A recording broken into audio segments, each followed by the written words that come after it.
আজ পবিত্র সোমবার দিনে যদি কোনো মহিলা সূরাতুল ইখলাসের এই 6টি আমল করতে পারে, আল্লাহ তাআলা যদি কবুল করে নেয়, মৃত্যুর পর সে হাসতে হাসতে আল্লাহ তাআলার জান্নাতে চলে যেতে পারবে ইনশাল্লাহ।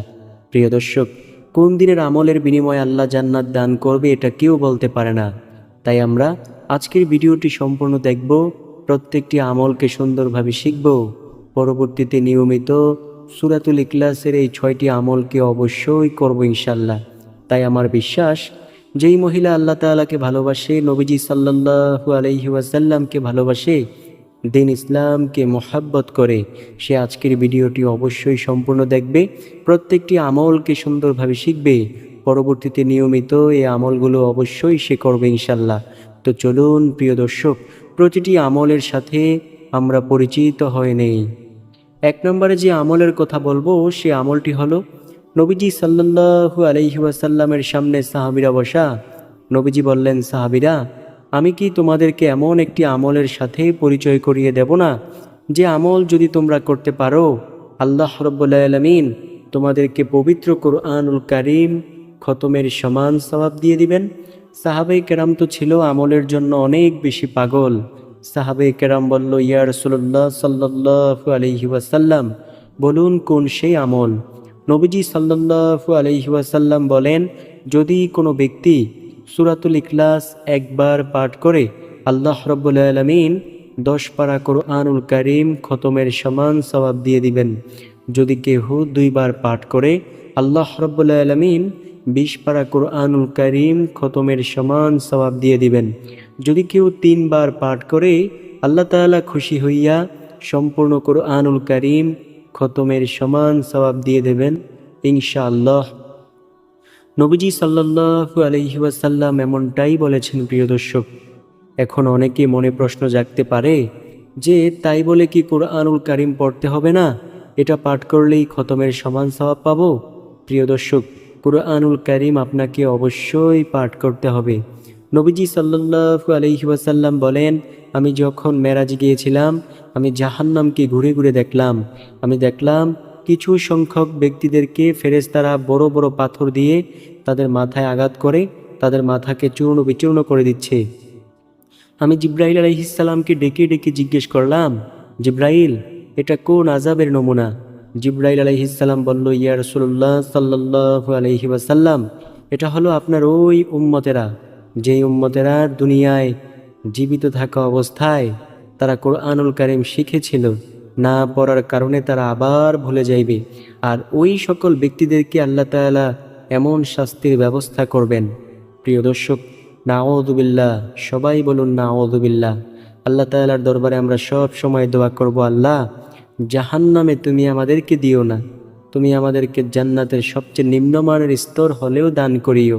নবীজি সাল্লাল্লাহু আলাইহি ওয়াসাল্লাম বলেন, ও আমার উম্মতেরা শোনো, কোরআনুল কারীম তোমরা তিলাওয়াত করিও। কোরআনুল কারীমের একটি হরফ উচ্চারণ করলে সাথে সাথে আল্লাহ তাআলা 10টি নেক দান করবেন। কেউ যদি বলে আলিফ লাম মিম, আল্লাহ রাব্বুল আলামিন সাথে সাথে তাকে 30টি নেক দান করবেন। তো আমরা অবশ্যই কোরআনুল কারীম সব সময় তিলাওয়াত করব ইনশাআল্লাহ। নবীজি সাল্লাল্লাহু আলাইহি ওয়াসাল্লাম বলেন, যদি কোনো ব্যক্তি সূরাতুল ইখলাস একবার পাঠ করে, আল্লাহ রাব্বুল আলামিন 10 পারা কোরআনুল কারীম খতমের সমান সওয়াব দিয়ে দেয়। যদি কেহ 2 বার পাঠ করে, আল্লাহ তাআলা খুশি হইয়া 20 পারা কোরআনুল কারীম খতমের সমান সওয়াব দিয়ে দেন। যদি কেহ 3 বার পাঠ করে, আল্লাহ রাব্বুল আলামিন সম্পূর্ণ কোরআনুল কারীম খতমের সমান সওয়াব দিয়ে দেবেন ইনশাআল্লাহ ইনশাআল্লাহ। 2 নম্বর যে আমলের কথা বলবো সে আমলটি দামি একটি আমল। নবীজির কাছে এক ব্যক্তি আইসা বলল, ইয়া রাসূলুল্লাহ সাল্লাল্লাহু আলাইহি ওয়াসাল্লাম, আমার ঘরে অনেক বেশি অভাব, ও নবী, আমি দারিদ্রতায় ভুগছি। নবীজি সাল্লাল্লাহু আলাইহি ওয়াসাল্লাম বললেন, এখন আমি কি করতে পারি? ওই ব্যক্তি বলল, ইয়া রাসূলুল্লাহ, আপনি আমাকে এমন একটি আমলের কথা বলুন, যে আমল করলে আমার ঘর থেকে আমি দারিদ্রতাকে দূর করতে পারবো। নবীজি সাল্লাল্লাহু আলাইহি ওয়াসাল্লাম বললেন, শোনো, তুমি যখনই তোমার ঘরে প্রবেশ করবে সালাম দিয়ে প্রবেশ করিও ও সূরাতুল ইখলাস পাঠ করে ঘরে প্রবেশ করিও। দেখবে রব্বুল আলামিন তোমার ঘর থেকে দারিদ্রতাকে দূর করে দেবেন ইনশাআল্লাহ।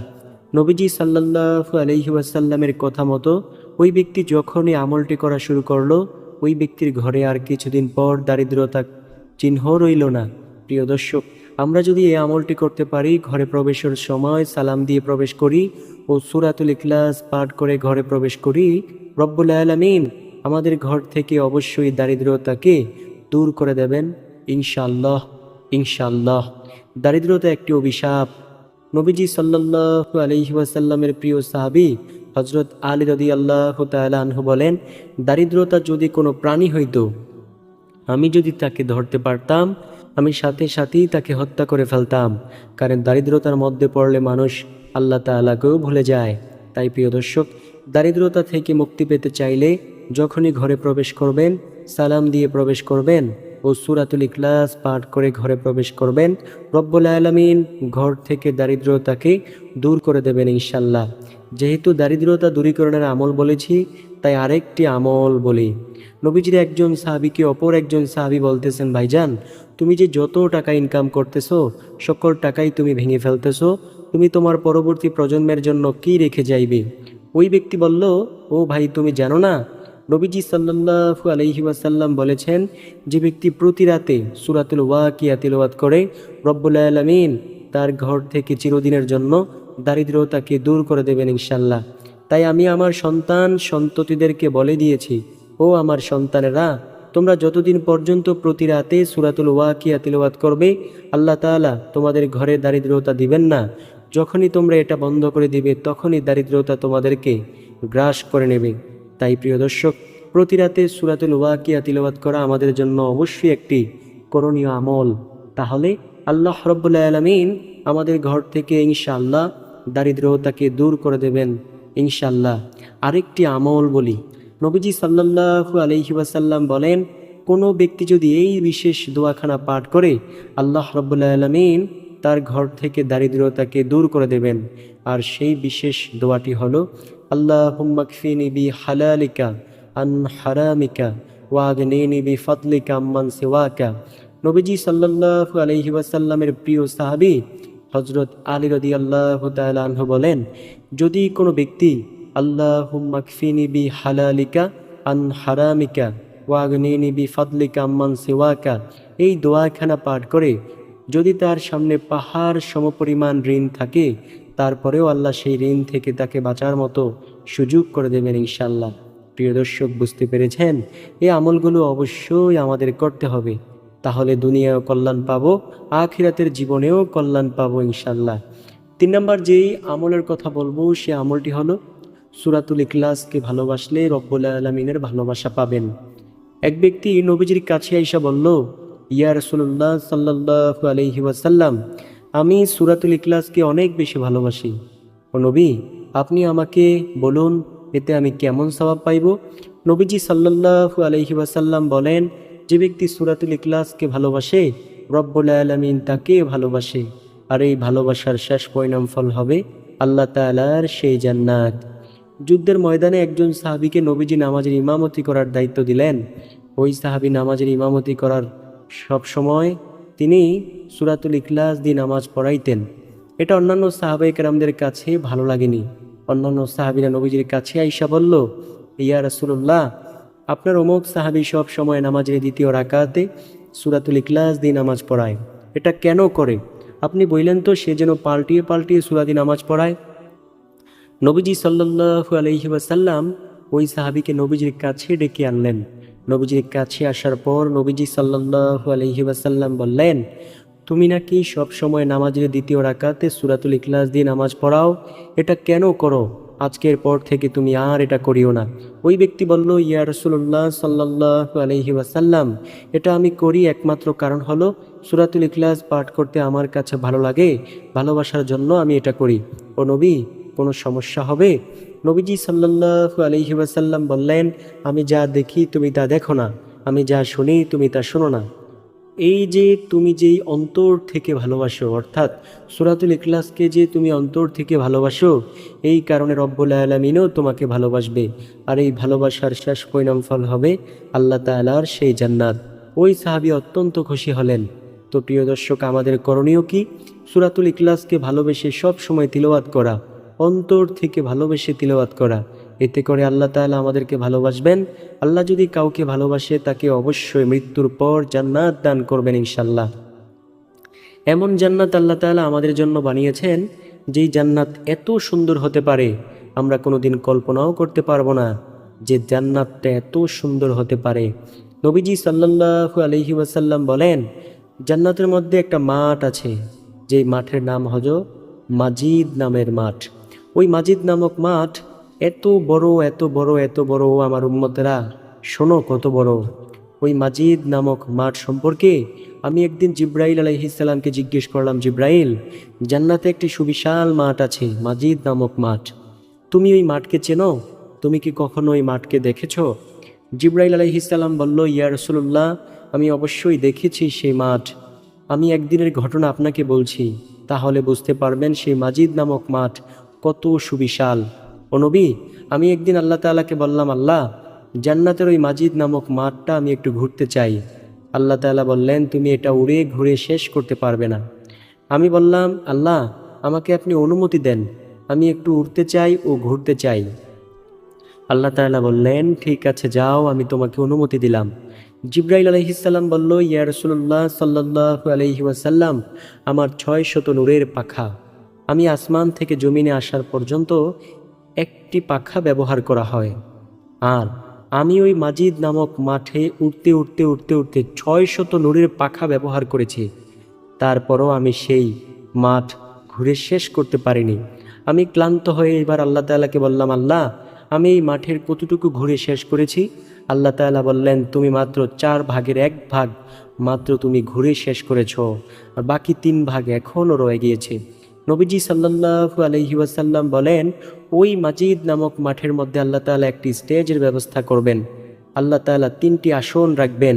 প্রথম আসন বিশেষ অতিথি হযরত দাউদ আলাইহিস সালাম, দ্বিতীয় আসন প্রধান অতিথি নবী মুহাম্মদ সাল্লাল্লাহু আলাইহি ওয়াসাল্লাম, তৃতীয় আসন সভাপতি আল্লাহ রব্বুল আলামিন। সব নবী রাসূলরা সেই স্টেজের মধ্যে থাকবেন, আর দর্শক হিসেবে থাকবে সকল জান্নাতি বান্দাবান্দিরা। সুবহানাল্লাহ। আল্লাহ রব্বুল আলামিন সর্বপ্রথমে দাউদ আলাইহিস সালামকে ডেকে ডেকে বলবেন, ও দাউদ, তুমি তোমার সুললিত কণ্ঠ দিয়ে জাবর কিতাব তিলাওয়াত করো। দাউদ আলাইহিস সালাম তার সুললিত কণ্ঠ দিয়ে জাবর কিতাব তিলাওয়াত শুরু করলে সব মানুষগুলো এত সুন্দর কণ্ঠ শুনে বেহুশ হয়ে যাবে। এইবার রব্বুল আলামিন বলবে, ও আমার বন্ধু মুহাম্মদ সাল্লাল্লাহু আলাইহি ওয়াসাল্লাম, আপনি আপনার সুললিত কণ্ঠ দিয়ে সূরাতুল ইয়াসিন তিলাওয়াত করুন। নবীজি সাল্লাল্লাহু আলাইহি ওয়াসাল্লাম তার সুললিত কণ্ঠ দিয়ে সূরাতুল ইয়াসিন তিলাওয়াত করবেন। নবীজির সুন্দর কণ্ঠের আওয়াজ শোনার পর মানুষ পাগল পাড়া বেকারার হয়ে যাবে। এইবার রব্বুল আলামিন সর্বশেষ সভাপতির আসন গ্রহণ করবেন এবং তিনি সকল জান্নাতি বান্দাবান্দীদের সামনে দেখা দিবেন এবং তিনি আর রহমান সূরা তিলাওয়াত করবেন। যখন আল্লাহ তাআলা আর রহমান সূরা তিলাওয়াত করবেন, তখন জান্নাতি সকল বান্দাবান্দি আল্লাহ তাআলার সুললিত কণ্ঠের আওয়াজ শুনে সবাই বেহুশ হয়ে যাবে। এইভাবে কত বছর চলে যাবে সেটা একমাত্র আল্লাহ তাআলাই ভালো জানে। প্রিয় দর্শক, জান্নাতে যদি আল্লাহ তাআলাকে দেখতে চান তাহলে অবশ্যই সূরাতুল ইখলাসকে ভালোবাসুন। যদি সূরাতুল ইখলাসকে ভালোবাসেন, আল্লাহ ভালোবাসবে। আল্লাহ তাআলা যাকে ভালোবাসবে তাকে আল্লাহ চাইলে দয়া করে মায়া করে জান্নাত দান করে দিলেও দিতে পারেন। নবীজি সাল্লাল্লাহু আলাইহি ওয়াসাল্লাম জান্নাতের নিয়ামত সম্পর্কে আরেকটি নিয়ামতের কথা বলেছেন। নবীজি বলেন, জান্নাতীরা জান্নাতের মধ্যে যা চাইবে তাই পাইবে। আল্লাহ তাআলা পবিত্র কোরআনুল কারীমের মধ্যে বলেন, ওই জান্নাতবাসীরা পাইবে পাখির গোশত, যা তাদের খাওয়ার জন্য কোনো কষ্ট করতে হবে না, কোনো রান্নার ঝামেলার করার দরকার নেই, কোনো অপেক্ষাও করতে হবে না। শুধু মনে চাইবে সাথে সাথে সামনে ফেরেশতারা এনে হাজির করে দেবে। ওই জান্নাতের প্রতিটা খাবারের মধ্যে হবে 70 রকমের মজা। জান্নাতীরা যখন জান্নাতের মধ্যে কোনো কিছু চাইবে, সাথে সাথেই ফেরেশতারা তা হাজির করবে। দুনিয়ার খাবার খাওয়ার পর মানুষের পেটের মধ্যে বদহজম হয়, কিন্তু জান্নাতীরা যখন জান্নাতি খাবার খাইবে তাদের পেটের মধ্যে বদহজম হবে না, গ্যাস্ট্রিকের ঔষধ খাওয়ার কোনো প্রয়োজনীয়তা হবে না, তারা কখনোই মলমূত্র ত্যাগ করবে না। প্রিয় দর্শক, জান্নাতি মানুষরা এত সুন্দর হবে, জান্নাতি মানুষ তাদের বৈশিষ্ট্য অনেক সুন্দর। দুনিয়ায় আপনি মানুষ দেখলেই বুঝতে পারবেন যে এই মানুষটা জান্নাতি মানুষ, যার ব্যবহার সুন্দর, নামাজ 5 ওয়াক্ত পড়ে, মানুষের সাথে ভালো ব্যবহার করে, সুন্দরভাবে সমাজের মধ্যে চলাফেরা করে, আপনি বুঝতেই পারবেন সে একজন জান্নাতি মানুষ। তাই না প্রিয় দর্শক? তো ওই জান্নাতি মানুষগুলো অনেক বেশি দামি। নবীজি সাল্লাল্লাহু আলাইহি ওয়াসাল্লাম বলেন, ও আমার উম্মতেরা শোনো, যদি কোনো ব্যক্তি সূরাতুল ইখলাসকে ভালোবাসে, রব্বুল আলামিন তাকে ভালোবাসে, আর এই ভালোবাসার শেষ পরিণামফল হবে আল্লাহ তাআলার সেই জান্নাত, যেই জান্নাতের ওয়াদা আল্লাহ তাআলা নিজে করেছেন। আল্লাহ বলেন, আমি আমার বান্দাবান্দীদের জন্য এমন জান্নাত বানিয়েছি যেই জান্নাত সম্পর্কে তারা কোনোদিন কল্পনাও করতে পারেনি যে জান্নাতটা এত সুন্দর হতে পারে। সুবহানাল্লাহ, আল্লাহু আকবার। তো প্রিয় দর্শক, আমাদের করণীয় আমল কি? সূরাতুল ইখলাসকে ভালোবাসা, তাহলে আল্লাহ আমাদেরকে ভালোবাসবেন। হাদিসের মধ্যে নবীজি সাল্লাল্লাহু আলাইহি ওয়াসাল্লাম বলেন, যখন কোনো ব্যক্তিকে আল্লাহ তাআলা ভালোবাসতে শুরু করে, আল্লাহ সর্বপ্রথমে জিব্রাইল আলাইহিস সালামকে ডেকে ডেকে বলে, ও জিব্রাইল, আমি জমিনের অমুক ব্যক্তিকে অনেক বেশি ভালোবাসি, তোমরাও তাকে ভালোবাসিও, এবং আকাশের সব ফেরেশতাদেরকে ঘোষণা করে দিও তারাও যেন তাকে ভালোবাসে। আকাশের সব ফেরেশতাদেরকে জিব্রাইল আলাইহিস সালাম ডেকে ডেকে বলে, ও আকাশের ফেরেশতারা, আল্লাহ তাআলা জমিনের অমুক ব্যক্তিকে অনেক বেশি ভালোবাসে, আল্লাহ বলেছে তোমাদেরকেও ভালোবাসতে এবং আমাকেও ভালোবাসতে। তখন আকাশের সব ফেরেশতারা তাকে ভালোবাসতে শুরু করে এবং স্বয়ং জিব্রাইল আলাইহিস সালামও তাকে ভালোবাসতে শুরু করে। আর এই দিকে আল্লাহ তাআলা সেই ভালোবাসার চাবি দুনিয়ার মধ্যে পয়দা করে দেন, যার কারণে দুনিয়ার হাজারো মানুষ তার পেছনে শুধু একটু দোয়ার জন্য দৌড়ায়। অনেকে প্রশ্ন করতে পারেন, দুনিয়াতে অনেক বেঈমানের পিছনেও তো মানুষ দৌড়ায়। তো প্রিয় দর্শক, এইখানে একটি বিষয় সব সময় খেয়াল রাখবেন যে ওই মানুষগুলোর পেছনে কারা দৌড়ায়? কি ভালো মানুষ দৌড়ায় নাকি মন্দ মানুষ দৌড়ায়?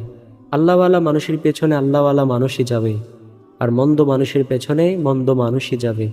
তো তারপরে যে আমল করব, সূরাতুল ইখলাস অজুর পর 200 বার পাঠ করব, আল্লাহ তাআলা তাহলে বিশেষ কয়েকটি পুরস্কার দান করবেন। 1 নম্বর পুরস্কার হলো আল্লাহ তাআলা তার রাগের 300 দরজা বন্ধ করে দিবেন। 2 নম্বর পুরস্কার, গুসার 300 দরজা আল্লাহ বন্ধ করে দিবেন। 3 নম্বর পুরস্কার, রহমতের 300 দরজা আল্লাহ খুলে দিবেন। তখন তার উপর শুধু রহমত বর্ষিত হতেই থাকবে। রহমত এমন একটা দামি সম্পদ, যার উপর আল্লাহ তাআলার রহমত থাকে, ওই ব্যক্তির জন্য দুনিয়াটা একটা জান্নাত সদৃশ। নবীজি সাল্লাল্লাহু আলাইহি ওয়াসাল্লাম বলেন, ও আমার উম্মতেরা শোনো, তোমরা আল্লাহর কাছে রহমত কামনা করো। তারপর 4 নম্বর যে পুরস্কার, সেই পুরস্কারটি হলো 2000 রাকাত নফল নামাজ আদায়ের সমান সওয়াব দিয়ে দেবেন ইনশাল্লাহ। প্রিয় দর্শক, নফল ইবাদতের কত দাম আপনি কি জানেন? হাসরের মাঠে আল্লাহ তাআলা যখন বান্দাবান্দীদের আমলনামা ফেরেশতাদের মাধ্যমে মিজানের পাল্লায় ওজন দিবে, যদি দেখা যায় যে তার আমলের মধ্যে ঘাটতি আছে ফরজ ইবাদতের মধ্যে, তখন আল্লাহ বলবেন, ও আমার ফেরেশতারা, আমার এই বান্দাবান্দি দেখো তো নফল ইবাদত করেছে কিনা। যদি নফল ইবাদত করে থাকে, তাদের সেই নফল আমলগুলোকে আজকে ফরজের সমতুল্য করে ওজনে মাপ দিয়ে দাও। সুবহানাল্লাহ। নবীজি সাল্লাল্লাহু আলাইহি ওয়াসাল্লাম হাদিসের মধ্যে এমনটাই বলেছেন, এই দুনিয়াতে আপনি যাকে আপন ভাবেন, কেউ আপনার আপন না। পরবর্তী জামানায়, অর্থাৎ সেই আখিরাতে, সেই হাসরের ময়দানে সবাই আপনার পর হয়ে যাবে, কেহ আপনাকে চিনবে না। আপনার পিতা আপনাকে একটি নেক দিয়ে সাহায্য করবে না।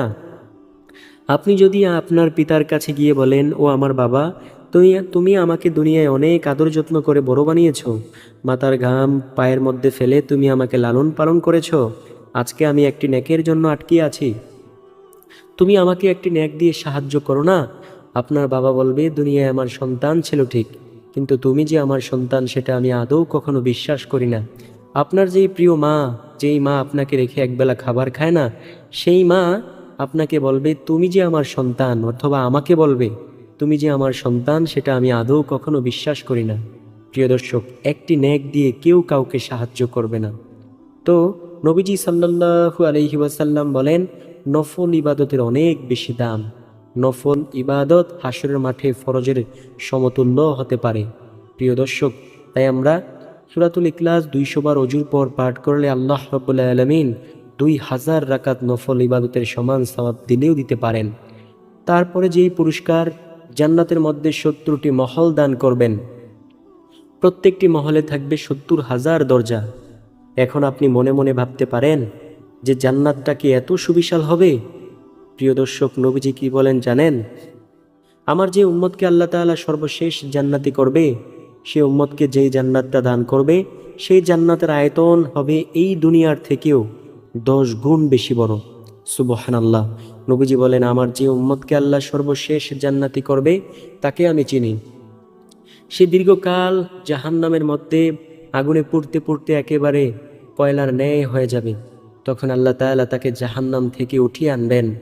সে আল্লাহ তাআলাকে বলবে, আল্লাহ আপনি আমাকে দয়া করে মায়া করে ভালোবেসে জান্নাত দান করুন।